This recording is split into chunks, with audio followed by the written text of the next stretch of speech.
intro.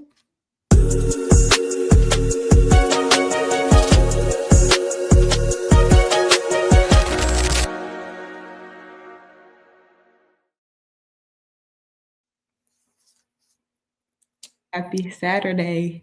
And if y'all are inside like we are, let's go ahead and get into this book. So today we are looking into John chapter 8.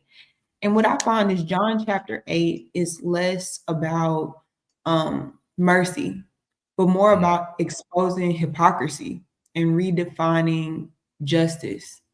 And so as we talk about these people's failed endeavor to plot against our Lord and Savior, there's some different insights that we found while digging deep into the text. And we would love to hear your thoughts about it as we share ours. So let's hop right into it. John chapter 8, and we will get right into verse 2. All right. So first, you want to read the whole thing first, and then go line by line. Yeah, let's read the whole thing first, and then go line by line. Okay. All right. So let's start from the beginning. So this is starting from John 8. So it says, "But Jesus went to the Mount of Olives. Now early in the morning he came out again into the temple, and all the people came to him, and he sat down and taught them. Then the scribes and Pharisees brought to him a woman caught in adultery. And when they had set her in the midst, they said to him, 'Teacher, this woman was caught in adultery in the very act. Now Moses in the law commanded us that such should be stoned. But what do you say?' This they said, testing him, that they might have something of which could accuse him. But Jesus stooped down and wrote on the ground with his finger, as though he did not hear. So when they continued asking him, he raised himself and said to them, 'He who is without sin among you, let him throw a stone at her first.' And again he stooped down and wrote on the ground. Then those who heard it, being convicted by their conscience, went out one by one, beginning with the oldest, even to the last. And Jesus was left alone, and the woman standing in the midst. When Jesus had raised himself up and saw no one but the woman, he said to her, 'Woman, where are the accusers of yours? Has no one condemned you?' She said, 'No, Lord, no one, Lord.' And Jesus said to her, 'Neither do I condemn you. Go and sin no more.'" All right. There's a lot in there. When I tell you, there's a lot of gems, rubies, gold, whatever you want to call it, inside of this text right here. I don't even think there's some stuff I promise you, like when I show you, you're gonna be like, "What? I didn't even see this." Watch. You're always trying to surprise me. Well, I'm excited to be surprised. You know, I got my notes, y'all. I got my notes. Yeah. So let's get into it. I'll start. So John 8, verse 2, Jesus went up to Mount Olives. That alone, I was listening to a pastor explain this, and a lot of scholars are a little critical about this specific passage because it seems as though it doesn't belong where it is. And so some scholars have found that, and I don't know for this to be 100% factual, but this may not have been something that John actually wrote, but something that they've inserted in this passage due to its importance and due to the gravity and it needing to be placed in the Gospels as it Yeah. is. Again, this is just theory. This is not anything that's factual, but that's why if you look at it, and Jesus went up to Mount Olives, is kind of out of place from the previous text if you're Yeah. looking at the breaks. Okay. The But drinks, yeah. yeah. But he returned to the temple early in the morning to teach. And I think that the word early signifies importance because he could have came that afternoon or, because what I'm assuming is Jesus went up to Mount Olives to sleep. If he came early in the morning to teach, he returned back to teach. So Yeah. there's a significance in him getting up early to come and do what he found to be very important, which is teach. Because if you look at the Bible in its entirety, and especially anything that's speaking about Jesus Christ, you find that more than his miracles, more than his wonders, more than his, um, you know, more than anything else, he taught. That's what he Yeah. did more than anything else. But what do we seek him for? We seek him for the miracles. We seek him for the blessings. We seek him for the comfort. We seek him for all of the things that he's done, We that see. he will do minusculely, but we Yeah. don't seek the actual teaching, which is what he did vastly. Yeah. So Daily. daily, exactly. And so, and lastly, him teaching at the temple specifically, which is a public place. When we get further into the text, we see why this specific setting was set upon us, because they brought the adulterous woman here out of anywhere. Like they could have held her captive and called Jesus to come and speak to her, or Okay. asked this question privately, but they did this publicly at the temple intentionally. Intentionally. Yeah. Correct. Yeah, and I wrote down a few key factors into this, breaking it down, right? So I have key themes for this are you have in this text. So you have mercy over judgment, right? Which is Jesus showing compassion to the woman without accusing her of her sin, right? Without making her feel overly convicted of her sin because he already knows that she did it, right? So Right. Jesus is showing mercy instead of showing judgment towards the woman, right? So that's one key factor. He also gives conviction without condemnation, right? He challenges the accuser to reflect on their own sins, right? So all the scribes and the Pharisees that came out here to try to trap Jesus, he's actually showing them their own conviction rather than trying to condemn the woman, right? Because she's already caught. But he's looking at the others like, yeah, she's caught, but what about you? So that's the second point. The third point Mhm. is the hypocrisy of self-righteousness, right? So this is towards the scribes and the Pharisees. They wanted to trap Jesus, but they're not really looking to unveil the real thing that is lacking, which is the moral perfection that they do not have. They're trying to display themselves as if they have moral righteousness and throwing this woman before Jesus like, see, she's beneath us, judge her, right? And he's like, no, y'all are hypocrites, y'all are not self-righteous, right? So that's the third point. And then I have another point, which is about repentance and transformation. He tells the woman before he lets her go, he tells the woman, you know, leave the life of sin, emphasizing what? That she needed change. In order for her to have that change, she needs to repent and transform her life. So he says, leave the life of sin, leave the life of adultery, so he's asking for her to transform and to ask for forgiveness.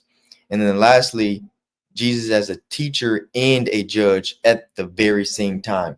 He's literally in the midst of teaching something while in the midst of judging, also, even though most of us will just read it as is and then take it for what it is, but he's actually in the middle of doing both, teaching and judging. He balances between truth and grace at the exact same time. You know what I mean?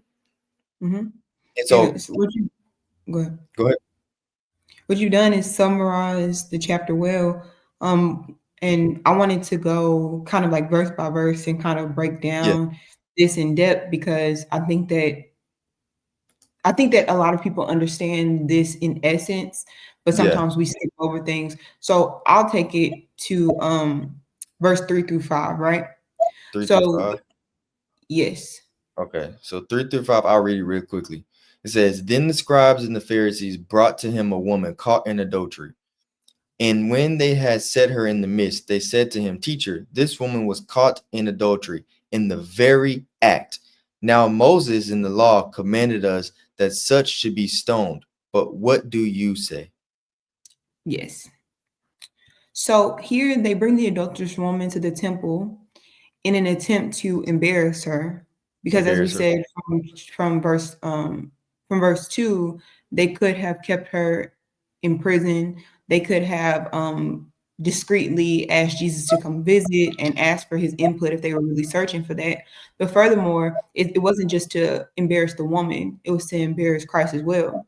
Because and then because if you're looking at it from the perspective of what they're asking of him, they're trying to trap him to be able to say, he disagreed with this or he did agree with that. Either one would put him in a moral discomfort, kind of. And so when we move forward in this chapter, we have to start to ask ourselves some critical questions. How many of y'all, let me not ask that. We've all sinned. But when I talk to y'all, when I'm asking y'all these questions, these are in reference to the woman and being put in her position, right? Mhm. So, how many of us are fornicating out and about, out on the road, down the I street, in know the in hood, at the I know in movie? America, majority of people, Well, nine out of remember, 10 people. no, that's not true. I I believe it. 9 out of 10, 9 out of 10 people is having Well, let's sex out of let's wedlock. say let's say sane people, because I mean, like if you're just sleeping with people in the middle of the road, you probably mentally are unwell. But Well, I'm I'm just not saying saying, in the middle of the road. what I'm saying, think about this. Think about the time that they're in. They're in a very critical, religious, they have people walking around trying to condemn people for their morality. Exactly. That's what the Pharisees were. The religious leaders were basically like tattletales. Like, we're going to condemn you. We're going to, put They held consequences. themselves, they put themselves on a moral pedestal. So anything below their what they seen as morally right and morally just, anything under that, they automatically condemned you, and they were going to tell the high priest and say, we need to put the law of Moses on them. We need to, Right. And the law of Moses says what? You should be put to death most of the time. So yeah, a if lot of you and times, or I know, cast it out, or yeah, if you and I know that if I get caught doing something, I'm going to be put to death, she's doing this discreetly. She's sleeping either with someone else's husband or just in general, as what we read in the text, someone that's not her husband. mhm, So how do you know that she was doing this? You found her. Because it says she was caught. Okay. That's where correct. let's not skip over that. It says she was caught in the act.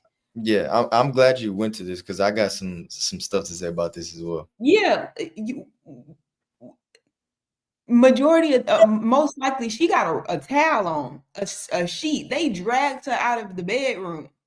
So, in my opinion, were there spies? Were you trying to plot on this lady? Like, how could you have found the woman in her bedroom doing what she was doing and you drag her out and bring her before the Lord? Like, Now you you looking at this too surface. We trying to go okay, into the so what Bible. do you think? We trying to go into the Bible, I'm right? listening. That's where I'm at, because when I I'm about to watched, show you something. Okay, okay, go ahead. I'm about to show you something. So look at this. So towards the end, right, we're reading verse 3 through 5, right? But towards the end, they said to him, teacher, this woman was caught in adultery in the very act. The very Now act. Moses in the law commanded us that such should be stoned. But what do you say? Now here is the very problem, right? What are they doing here? They're mentioning Moses. Mhm, Why? Why are they mentioning Moses? Because what they're trying to do, they're in a time period where the law of Moses is the law, right? mhm, So what they're trying to do is they're trying to trap Jesus. Why? Because if he does not agree with the law of Moses, guess what they're going to do? They're going to say, see, he is a false prophet, he's because against the law of Moses. no true prophet goes against the law of Moses. That's what they're trying to get him to say. They're trying to get him to say, this is why it says right here. Now, in the law of Moses, they're saying this to Jesus. So what they're trying to get him to do is, if he says he doesn't agree to this, they automatically get to claim him as a false prophet, because no true prophet will go against Moses. That's the first thing. The second thing is, they said they caught this woman in the act of adultery. But you're mentioning the law of Moses, sir. In the law of Moses, and Jesus knows this, right? Jesus knows in the law of Moses, you're right, it says this, but guess what? You guys did. You Left the man. only brought the woman. Where's the man? In the law of Moses, it says the man and the woman shall be stoned. So where is the man in this mist? He's missing, right? Why? Exactly. So they thought they could outsmart Jesus, but this is the reason why Jesus said, whom of you have not sinned can throw the first stone at her, right? Not because he knows they're sinners, but because they're in the very act of sin right now, because they're going against the law of Moses, because they only brought the woman and not the man. So if they were to say, well, I can pick it up and throw it, guess what Jesus can do? They thought they can outsmart Jesus by saying, hey, we're going to trap you. If you don't agree with this, then you're a false prophet. But Jesus, if they were to do that, Jesus was going to say, oh, if you throw that stone, you do realize that you're actually going against the law of Moses yourself, because where is the man? Mm-hmm. You see what I'm saying?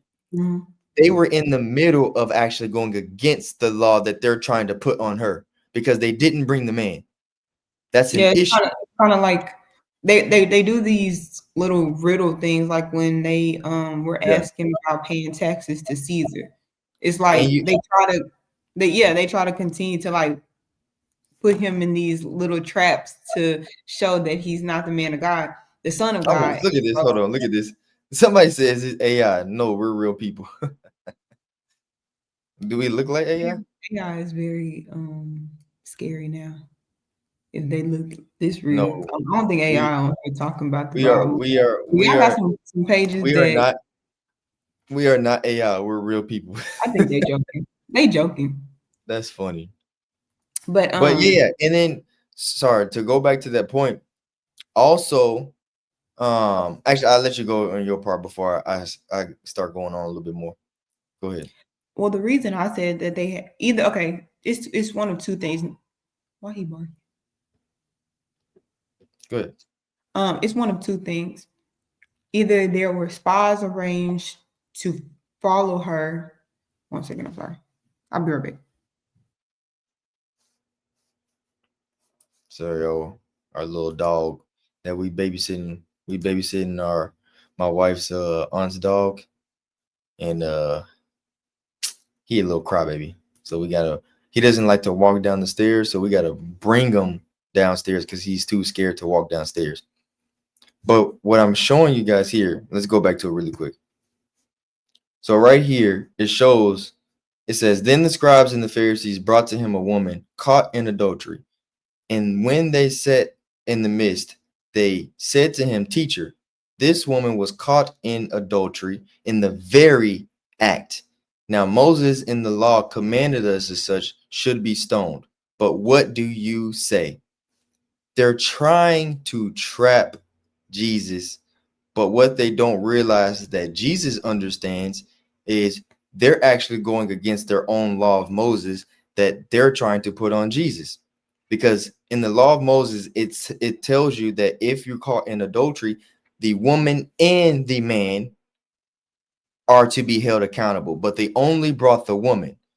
So they're thinking that they're going to trap Jesus, but Jesus is actually prepared to call them out on their sin. Yeah.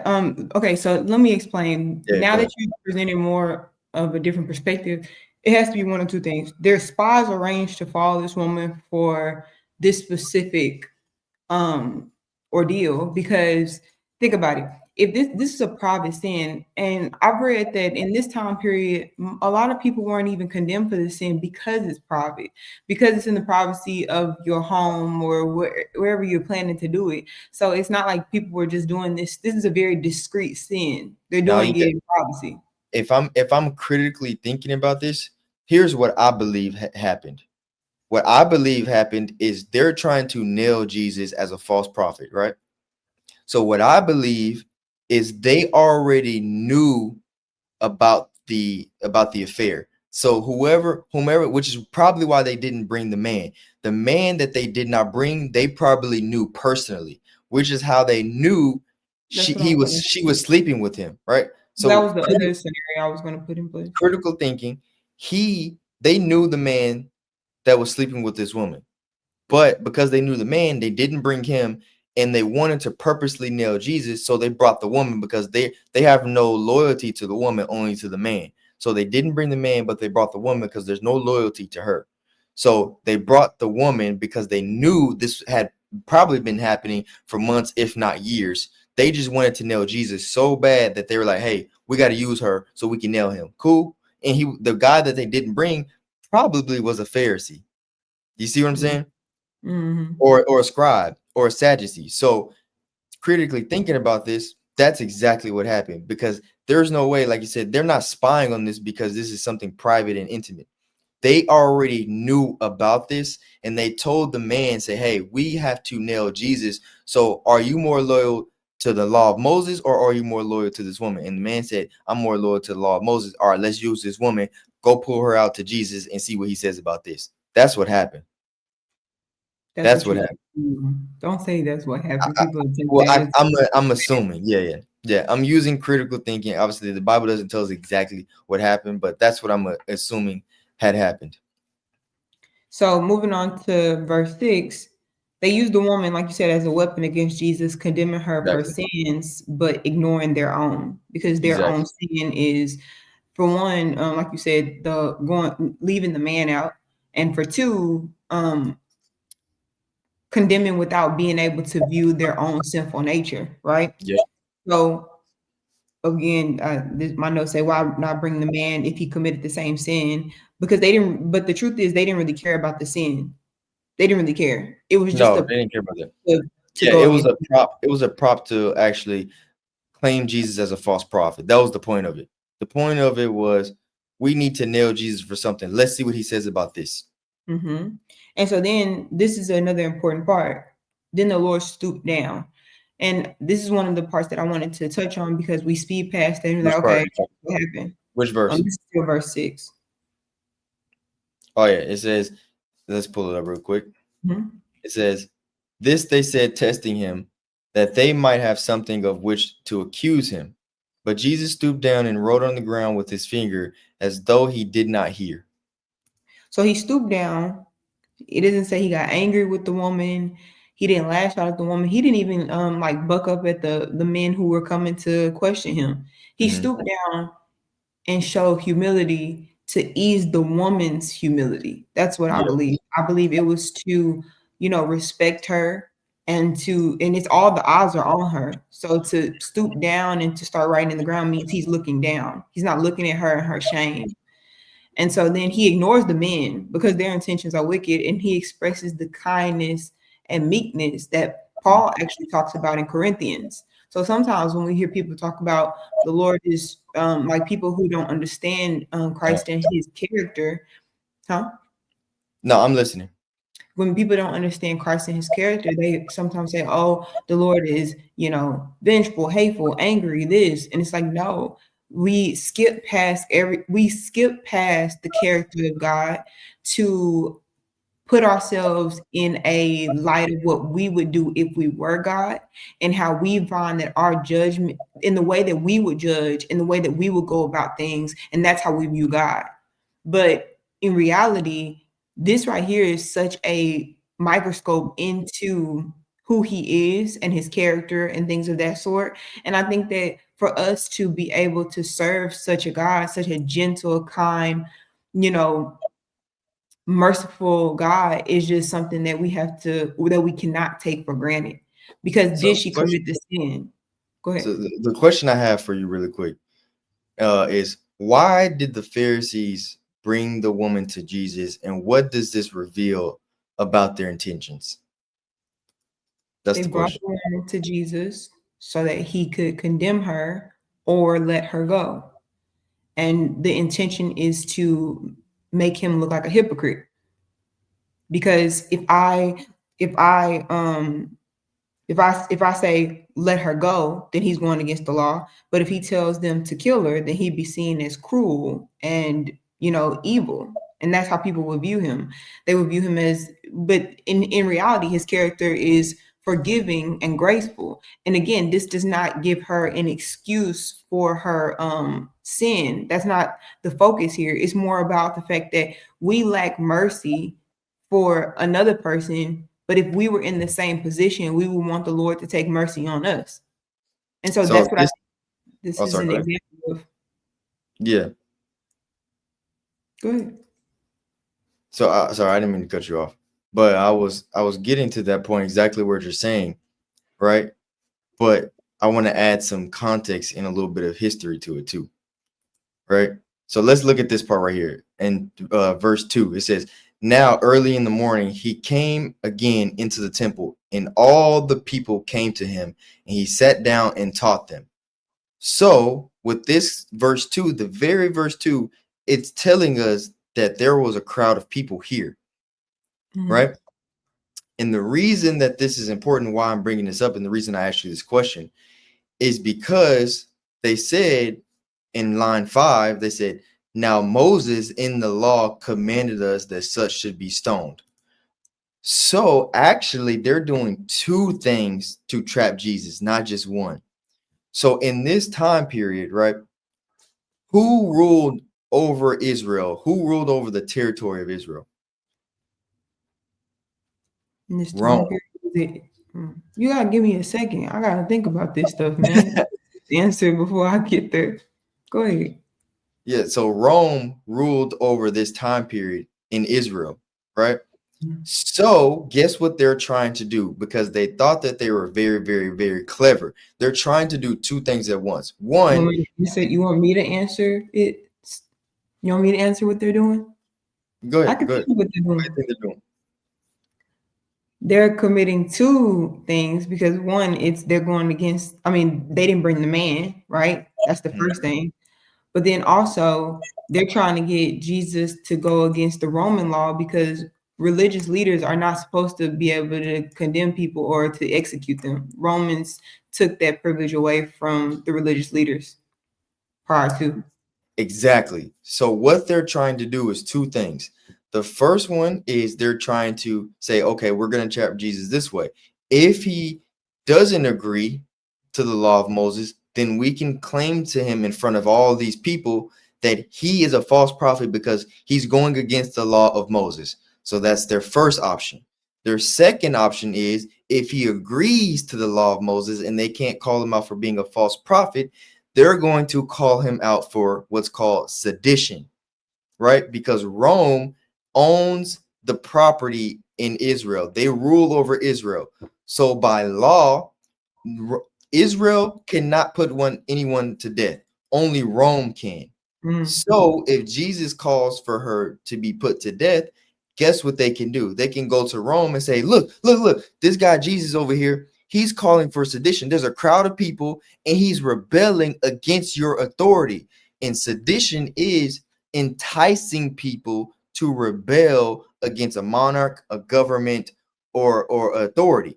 So this is the second option that they're trying to do. They're trying to get Jesus to commit sedition so that way they can go to the Romans and have the Romans lawfully execute him. But guess what Jesus does? Go back to the part that you were mentioning, which is about the finger, right? This part right here about the finger, this is why I said earlier when we first started that the Bible is full of gems and gold and stones and whatever you want to call it. To me, I believe now when I saw this, I truly believe that the Bible is supernatural. And I'm about to show you why. So look at this. You remember how it says this right here, and it says, "But Jesus stooped down and wrote on the ground with his finger." Right? Most of us will look at this and say, "Okay, he just bent down and looked at his, wrote with his finger." Right? But right before that, again, we're mentioning now there's speaking about Moses in the law. So let's look at this and why it's so important that Jesus stooped down and wrote in the ground after they mentioned the law of Moses, right? So I for the think I people know what you're going to for the for the people who just joined in, Moses, they're speaking about Moses in the law of Moses. And after they speak about the law of Moses, Jesus stoops down and writes his finger into the ground. Now let's look at this. This is from Deuteronomy and this is the Old Testament before before Jesus existed as flesh. Mm-hmm. It says to here, right here, this is God in Moses. So it says, the Lord gave me 2 stone tablets inscripted by the finger of God. On them were all the commandments the Lord proclaimed to you on the mountain out of the fire on the day of assembly. So when Jesus is writing in the ground after they mention the law of Moses, what is Jesus proclaiming right here when he writes in the ground? He's writing and referencing Deuteronomy. He is the God that wrote with his finger the commandments in Deuteronomy, which was 1,500 years before he was in the flesh. He's proclaiming. Now, if you don't pay attention, you don't realize he's writing in the ground for a reason. He's writing in the ground because he's like, oh, y'all mentioned the law of Moses.